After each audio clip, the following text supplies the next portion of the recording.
welcome to the Double Trouble podcast. In this podcast, I look to take a deep dive into the world of basketball and football, which is why it's called Double Trouble. In this first episode, I'll be talking about week 1 of the NFL season, and I'll also be talking about the recent events in basketball, such as the Heat defeating the Celtics and the Nuggets defeating the Clippers, forcing them to blow a 3-1 lead. I want to start off with the recent game of the Nuggets and Clippers. I was making a lot of jokes, but the Nuggets fought hard, man. They really did. And I thought the Clippers were the better basketball team. They definitely were. Inability to close out games, and they didn't play like a basketball team. They didn't have chemistry. And I understand it was their first year together, but I don't feel like that's an excuse. I understand they were off for 4 months, but I also don't feel like that's an excuse. You have to be able to win these games when you have Paul George and Kawhi Leonard. And they both underperformed multiple times in this postseason. Kawhi underperformed multiple times against the Nuggets, and then Paul George underperformed multiple times against the Dallas Mavericks. And they struggled in both of those series. You can argue that if Kristaps Porzingis never got injured, they never even win that series against Dallas.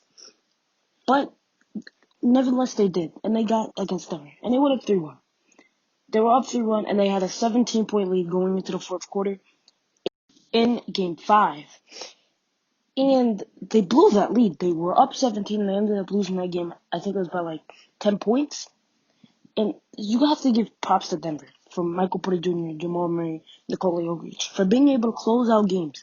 They had to close out all 4 of their wins, really. They were up 20 in Game 2, and they ended up blowing that lead to the point where it was a 4-point game in the fourth quarter. And they won that game. They were better at closing than the Clippers. In Dallas, the thing with Dallas is they couldn't close games. It's probably because they were a young team. They did close out one game in overtime, but aside from that game, they had a lead in the fourth one game in that series, and they lost it. And Denver also did that too. Denver did that in Game 3. They could have been up 2-1. And the Clip blowing leads, that was the big theme in the series, and that was the big reason why they lost. Guys like Patrick Beverley is your point guard. He's your floor general. And he's going and trying to draw fouls late in games. And he's just not getting it. He's not a great scorer. He needs to improve from the 3-point line. And he's not a great playmaker either for the point guard position. He's really mainly there to defend. I thought Reggie Jackson should play more in that series. He was barely getting minutes. But those aren't the reasons they lost. They lost because the Nuggets performed better in the bigger moments. And moving on to the Nuggets, who have a great roster. And you look at Michael Porter Jr., who's only in his rookie season. And he's being a piece of this team that's going this far. If Michael Porter Jr.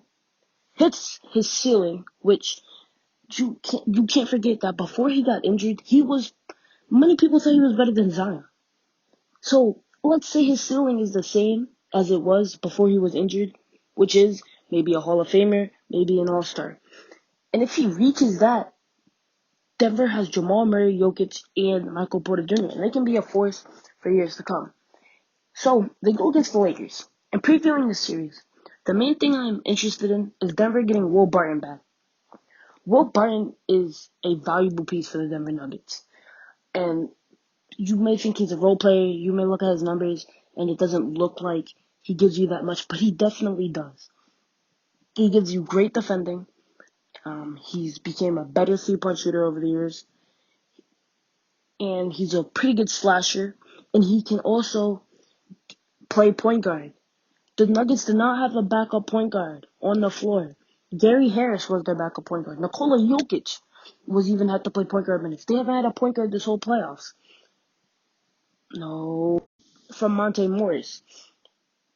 And when him and Monte need rest, they have no other point guard. Only when you play against a team like the Lakers, they have Caruso, Rondo, Cabo Pope, all those guys that can play point guard minutes, and even LeBron can play point guard minutes.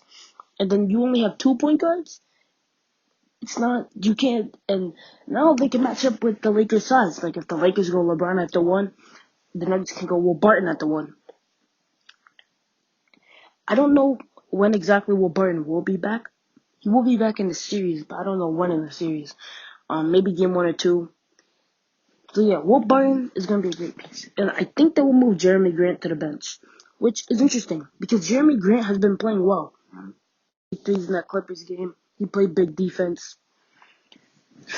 And I'm assuming their starting lineup will be going into the series. Jamal Murray, Gary Harris, Will Barton, maybe Michael Porter Jr. at the 4. Or maybe they put Will Barton on the bench to start this series. Because they did the same thing to Gary Harris before he had to prove himself coming back. So maybe Will Barton will be on the bench. And it will be interesting to see if Will Barton can come and get in shape because he's playing his first game since the restart. He hasn't played in any game this restart, and he's already coming back straight into the playoffs. But Gary Harris was successful in doing the same thing. He had to do the same job, and he struggled a little bit against Utah, but he really got in his groove against the Clippers.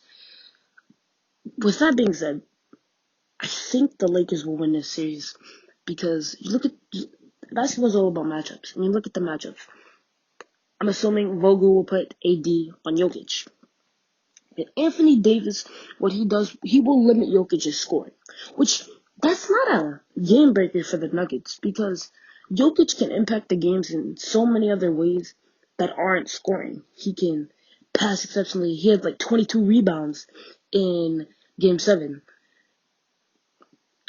And he sets picks, he moves up the ball. He is so exceptional in what he does, which makes, even if he gave you 10 points, you're still not out of a game. He only gave you like 12 points in game 7, and you were not out of that game. You won that game. But say AD limits Jokic to like 15 points a game in that series. Who is guarding Jamal Murray? I don't know. Maybe they'll put LeBron on Jamal Murray. I highly doubt it. I don't know who they put on Jamal Murray. Caruso? I think Caruso, he has done good. He plays hard. He fouls a lot, but it's in result of him playing hard. He plays hard against whether he's guarding Westbrook, James Harden, um, Damian Lillard, even around 1. He will play hard wherever he's guarding. And he's a hustle player. And that's why a lot of people like Caruso, a lot of Lakers fans like Caruso. But is he going to be a player to lock up the second best player in a conference finals? No, he isn't. So you're going to have to find ways to game plan for Jamal Murray. And I think the coaching staff is good enough to find ways. I think LeBron and them, they're good enough to find ways. But Jamal Murray needs to be the best scorer on the Nuggets in this series. He needs to put up 25 a game. He needs to do the same thing he was doing in the Utah series. If he can do that in the Utah series against Mike Conley, who's a great perimeter defender, then he can definitely do that in this Lakers series against Alex Caruso. Now going back to the Clippers, who were eventfully sent home in Game 7. I don't know where you go from here. Montrezl Harrell will be a free agent. And then a free agent class that's one of the weakest that we've seen so far. I think Montrezl Harrell will take his max. I don't see him resigning, just like I don't see Fred VanVleet resigning. If you can get a max to play for a team like even the Hornets, it's still a max, and it's something you're not going to get in LAC. And next year, I'm thinking the Clippers will be even worse than they are this year. So if I'm Montrezl Harrell, I'm taking my max and calling it a day. Marcus Morris is also going to be a free agent. And Morris, I don't know how much people want Morris, as he is a very annoying player. You can even argue he's a dirty player. But he plays hard, and he was hitting big shots against Dallas, and he's a good player. So I think maybe a team will offer him a significant amount of money, just like the Knicks were fooled into doing. So the Clippers may lose those 2 players. And let's say they run it back with everything else they have. They even gave up a first for Marcus Morris, so nothing in the draft is happening. I've heard Isaiah Thomas wants to come to the Clippers. He's been talking about it a lot on Twitter, saying the Clippers need him. I wouldn't really see the reason for the Clippers to go after Isaiah Thomas, to go after a scoring point guard when I think Reggie Jackson brings that same presence. And if Reggie Jackson isn't good enough to get rotational minutes, I don't see how Isaiah Thomas could. But maybe it's something they go after, give him a 10-day contract. Maybe they try him out and see if Isaiah Thomas can be impactful for the team. Because really, what's the worst that could happen? Signing Isaiah Thomas. They're already struggling. They already have a terrible loss, a 3-1 lead blow. What's the worst that could happen going after Isaiah Thomas? And I think Trez leaving and maybe Morris leaving, they will free up some cap, not crazy cap, and people are saying the Clippers are going to form a big three this offseason. I don't really see that. I don't really see anybody they could go after. Because the Bucks are already going to be pursuing stars, and the Nets are trying to get some things done. So the Bucks and Nets say they get their stars. What's even left for the Clippers after that? And maybe the Lakers might be going after someone too. I don't know. I don't think the Clippers get much better from here. But I do think they'll have better chemistry next season. They'll have another all season to go and prepare and really become a team. These Nuggets guys have been playing together all their careers. And the Clippers, they had one season to go out and, hey, go win a championship. And they just couldn't get it done. They just couldn't get it done. And that's the bottom line. So I'm intrigued to see what the Clippers do in this offseason. And I'm intrigued to see how the Nuggets play against the Lakers. Now, moving on to the Celtics and the Heat. That was a fun game to watch. I watched it all the way through when I started watching the Nuggets-Clippers game at halftime. And the one thing I'm confused about with the Celtics is, why do they not draw up anything at the end of games? They've been doing this for a while now. They did this against Toronto. They just put the ball in Jason Tatum's hands, and he ends up taking a contested shot. He's not that type of player yet where you can just, hey, I'm going to give you the ball with 5 seconds left, 10 seconds left, 15 seconds left, and you're going to get me a bucket and we're going to win this game. There's a few selection of players that did that and did that at a high rate to the point where you don't have to draw up a play. And you could say that as a group of players is Kobe Bryant, Michael Jordan, LeBron James. Jason Tatum isn't one of those players. You have to draw plays. Whether you draw up a play for Kemba Walker, Jason Tatum, Marcus Smart, maybe even a lob to Daniel Theis. Jason Tatum shouldn't just be taking the ball and stepping back when you have 20 seconds on a shot clock to do something. And at the end of the game, he took the ball and drove to the rim and got blocked. There's no plays, there's no offense. It's just putting the ball in Jason Tatum's hands. And especially when they're going to put Jimmy Butler on him, they're going to throw Bam at him. They're going to give the Celtics everything they got to make sure Jason Tatum does not make that shot. It's just you're not going to win that game. You're not going to win that game doing that. You have to draw up plays. And that's the bottom line. They were down. They were down in overtime. They were down during the game. They were down a lot to start the game. There were times where their back was really against the wall. And I love how they responded to pressure. And that's mainly because of their coach, Eric Spoelstra. He's been in this situation many times. He's been down 3-2 in the NBA Finals. He's been down 3-2 in the Conference Finals. And he can respond to pressure. It doesn't affect him as much as it will affect Brad Stevens. Being down in the playoff game is going to affect Brad Stevens 10 times more than it's going to affect Eric Spoelstra, because Brad Stevens has not been here before. This is his first time being here. I guess he's been to the conference finals before, but, he was facing LeBron in those series where he was really not going to win one.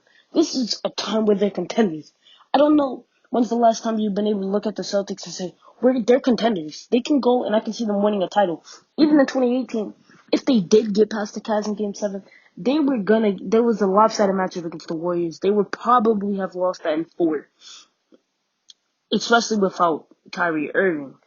So, Nick Nurse surprisingly didn't struggle with this, and that's probably because he has Kawhi Leonard. Brad Stevens does not have a Kawhi Leonard. He has a Jason Tatum, who's very young and trying to flourish into his role as a star. So, I don't think the Celtics will win a championship this year with that. I think Tatum needs more time. I think Brown needs more time. And I think Kemba needs more experience. He's been dropping 7 points in a playoff game, and he's been doing this for multiple playoff games. It's almost as bad as Paul George underperforming, but at least he has 2 other All-Stars to hold his back. And Paul George didn't have that; he only had 1. But Kemba has to step up in this series. They, especially defensively, he has been a non-factor. Body guarding Kemba has had a great night. Kyle Lowry was having great nights in the Eastern semifinals. And then Goran Dragic had one of the best games he's had this entire playoffs, solely because of Kemba Walker guarding him. Kemba Walker is struggling on defense. He's struggling on defense so big that it's ending up hurting his team in the long run.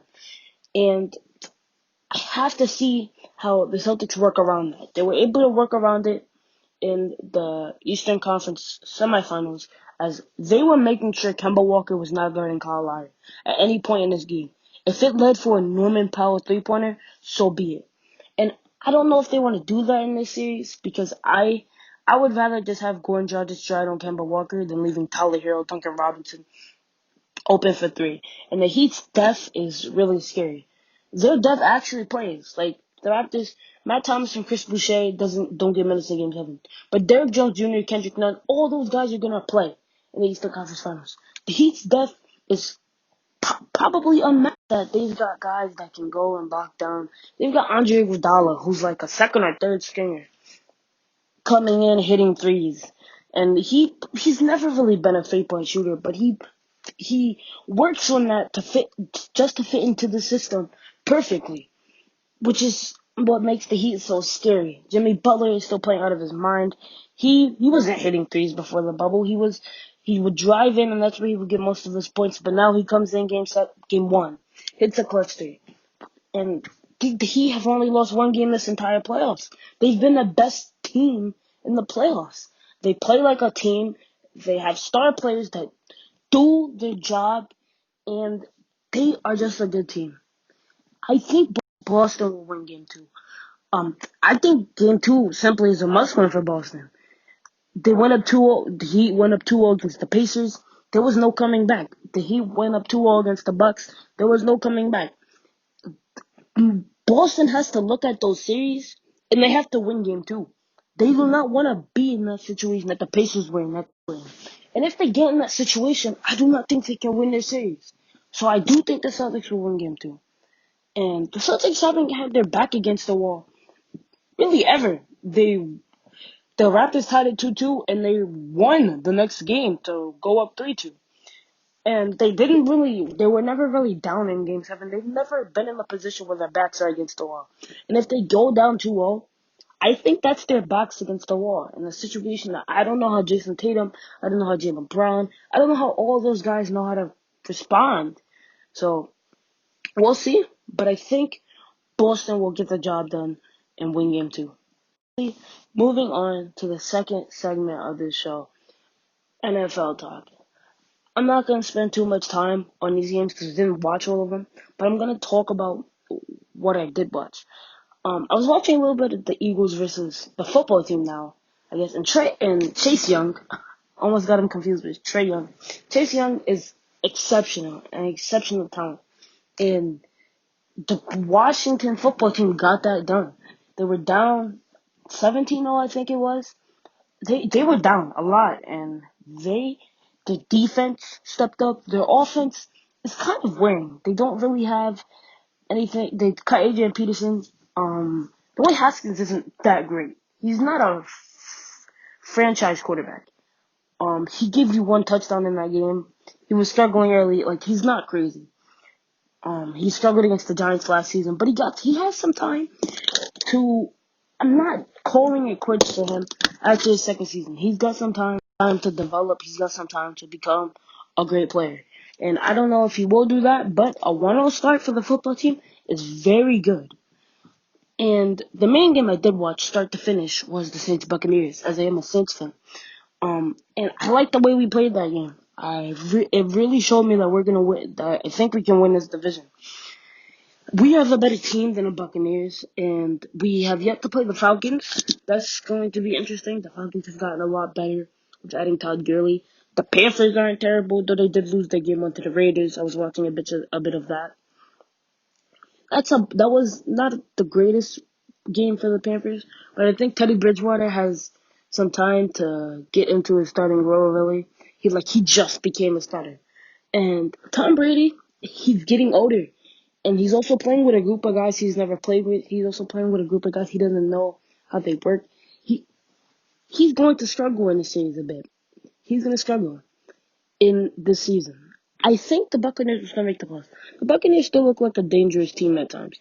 Their passing attack was as exceptional as people thought it would be. Gronkowski was catching passes. Mike Evans was catching. He caught one pass. Mike Evans did not have a great game. And Brady threw a pick six to Janoris Jenkins. And that was the time where it really looked like this team doesn't have the greatest chemistry. They didn't have to play any preseason games. They didn't get a lot of practices in. And these guys are playing with each other for the first time. They didn't look great. But I think this team is one of the biggest cases of only time will tell. They need to get some more time to play and become a team because they are not that right now. They had a lot of chemistry issues. It just doesn't look like they know how to play with each other just yet. And will they by the end of the season? Of course they will. And I have them getting into their groove late, and they will be good. And maybe by the time they meet up again, they will be in their groove, and that would be a good game. On Monday night, I was watching a little bit of the Giants and the Steelers, and the Steelers they made Daniel Jones look bad, which from the last two seasons it's not been hard to do. It's not been hard to make him throw multiple picks. He's struggled with throwing interceptions. Um, I thought he should have scrambled more in this game. The first, second quarter, he didn't scramble until the third quarter. He was going and being a pocket quarterback. And that's not what he is. Daniel Jones knows he can run. Daniel Jones knows he can scramble. And he should be able to avoid sacks a lot. He should use that scrambling ability. He should get sacked 1 to 2 times a game. He should. Even though the offensive line is letting him down. I will say that. But he shouldn't get sacked as much as he does, and he shouldn't throw picks as much as he does. He's a young player, but he has to learn that ball, you have to throw that away. Or you have to throw that away. You don't want to take a sack, or you have to just throw it down. You don't want to take a sack. And, Saquon struggled that game, and getting in a rhythm.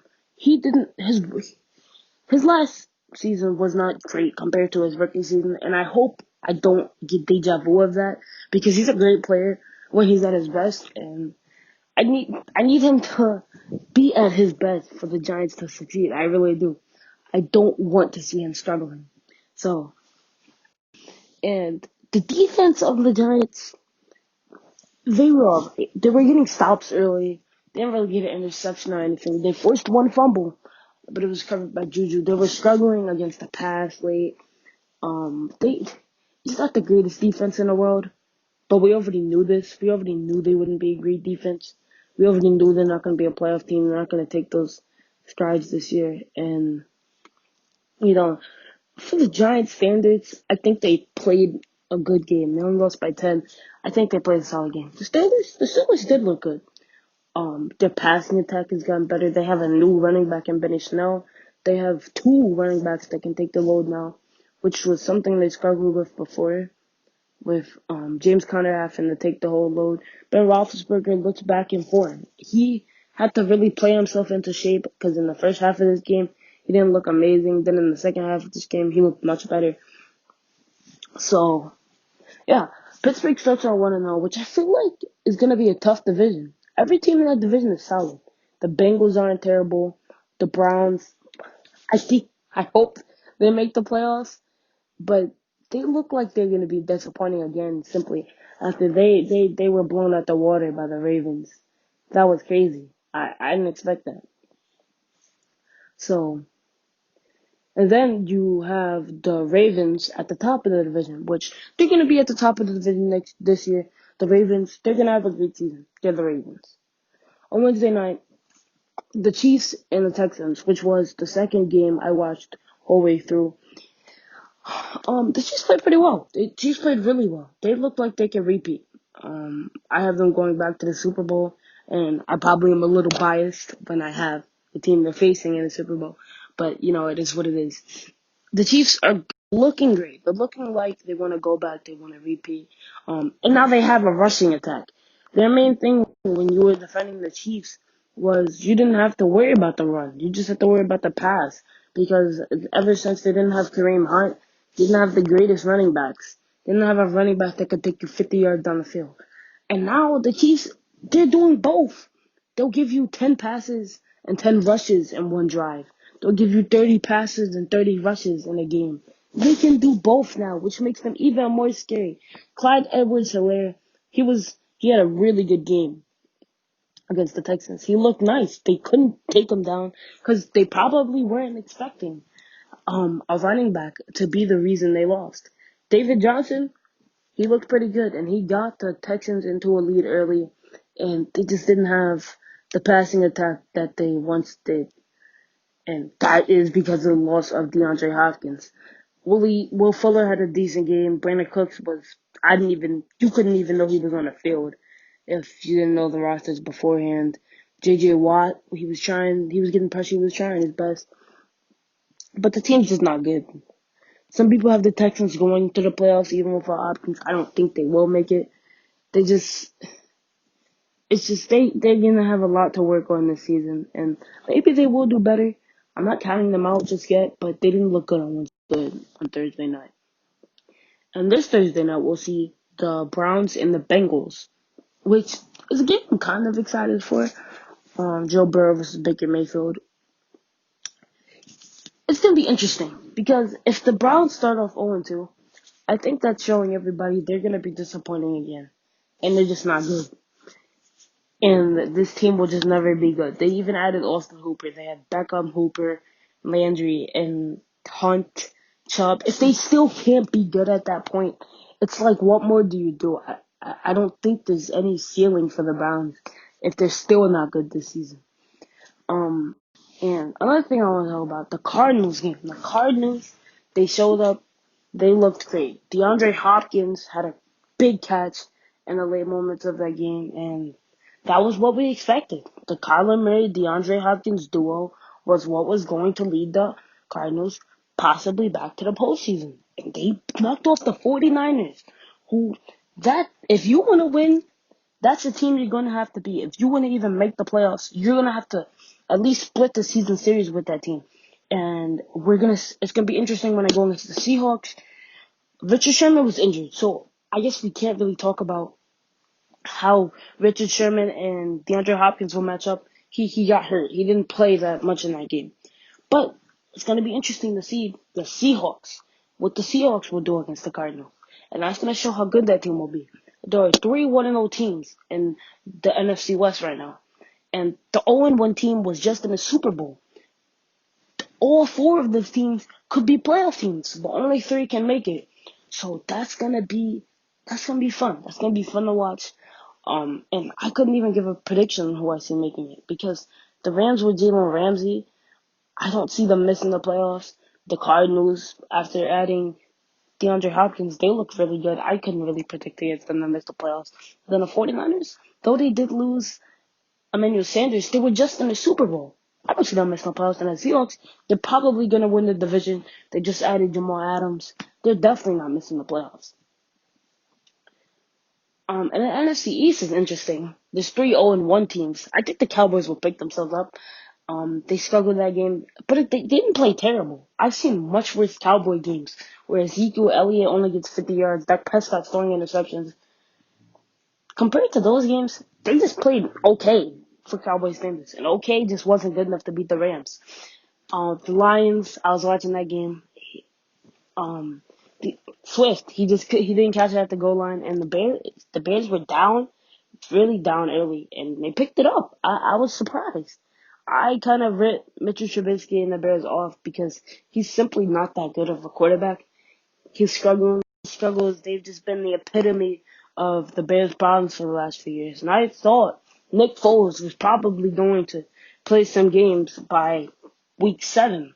But maybe Nick Foles will just be a backup right now because it's not looking like he will get a chance to play after Mitchell Trubisky led a comeback for the Bears. He played very well. The Vikings, they played pretty well, but the loss of Stephon Diggs is pretty significant in them trying to be good again. The Packers, they they played a Packers game. The Jaguars, there was people saying that team will go 0-16 and they win game one against Rivers and the Indianapolis Colts. That was surprising. Gardner Minshew, he's as good as he was. He struggled towards the end of the season, but he's a good quarterback. He showed that this season. And he had that time in the offseason to rest, and he might come back very good this season. I'm not saying the Jaguars are going to be a playoff team, but they're going to be better than we expected, obviously. To the last team I want to talk about. The Patriots. They signed Cam Newton and they came out. They had a pretty easy game against the Dolphins. I don't think we saw them losing to the Dolphins, and they struggled in the first half with really putting the game away. And they came in the second half and they put the game away. I don't know how good the Patriots will be. I think the Bills will win the division, but I do not know how good the Patriots will be. I don't know if they'll be a playoff team. I'm not sure.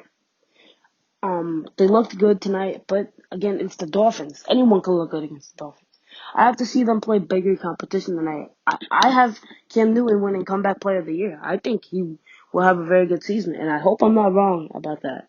So, yeah, they played pretty well, and I want to see what they can do in the future. That's going to wrap up the first episode of the Double Trouble podcast. If you did listen to the end, so thankful that you did. And I will be back sometime, maybe this week. And I'll see you in the next episode.